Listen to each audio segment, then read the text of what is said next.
জাতীয় সংসদের সীমানা নির্ধারণ শুনানিতে মার খেয়েছেন এনসিপি নেতা। তবে বিএনপির রুমিন ফারহানা জানিয়েছেন, তার সাথে সংঘাত হয়েছে বিএনপির ব্রাহ্মণবাড়িয়া ৩ আসনের প্রার্থীর সাথে।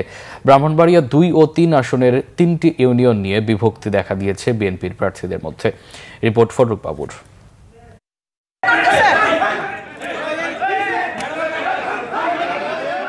ব্রাহ্মণবাড়িয়া ২ ও ৩ আসনের নির্বাচনী সীমানা নিয়ে প্রধান নির্বাচন কমিশনারের সামনে এভাবেই চলে হাতাহাতি।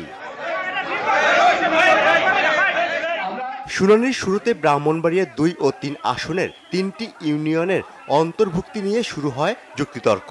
তার মাঝেই এনসিপির যুগ্ম মুখ্য সংগঠক আতাউল্লাহকে আঘাত করা হয়। তার অভিযোগ, ব্রাহ্মণবাড়িয়া ২ আসনের মনোনয়ন প্রত্যাশী রুমিন ফারহানার লোকরা হামলা করেছে। শুনানিতে আমি কথা বলতে যাব, ওই মুহূর্তে রুমিন ফারহানা ওখানে গিয়ে আমাকে ধাক্কা মেরে ফেলে দেয় এবং তার কয়েকটা গুন্ডা বাহিনী নিয়ে আমাকে টেনে হিঁচড়ে পায়ের নিচে তারা ফুটবলের মতন আমাকে লাঠিপিটা করে। এবং এখানে নির্বাচন কমিশনার, প্রধান নির্বাচন কমিশনার উপস্থিত ছিল। নির্বাচন কমিশনের সামনে এত বড় একটি ন্যাক্কারজনক ঘটনা ঘটতে পারে? বাংলাদেশের ৫৬,০০০ বর্গ মাইলে কোথায় আমাদের নিরাপত্তা নাই? তবে রুমিন ফারহানার দাবি, তাকে ধাক্কা দেওয়াতে তার লোকরা পাল্টা জবাব দিয়েছে। তার অভিযোগ, মারামারি হয়েছে বিএনপির ব্রাহ্মণবাড়িয়া ৩ আসনের মনোনয়ন প্রত্যাশী খালেদ হোসেন মাহবুব শ্যামলের উস্কানিতে।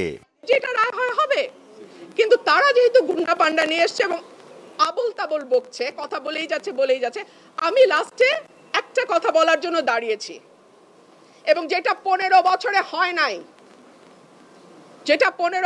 হয় নাই সেটা আজকে হয়েছে। অলমোস্ট আমার গায়ে ধাক্কা দিয়ে আমাকে ফেলে দেওয়ার চেষ্টা হয়েছে।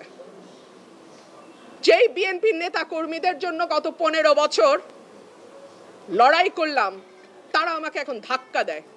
তো ঠিক আছে, ধাক্কার বদলে তো ধাক্কা আসবেই, তাই না? সেটাই হয়েছে।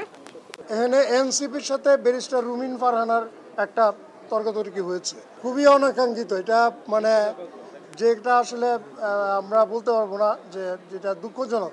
এই লেভেলে এসে এই ধরনের ঘটনাটা খুবই দুঃখজনক।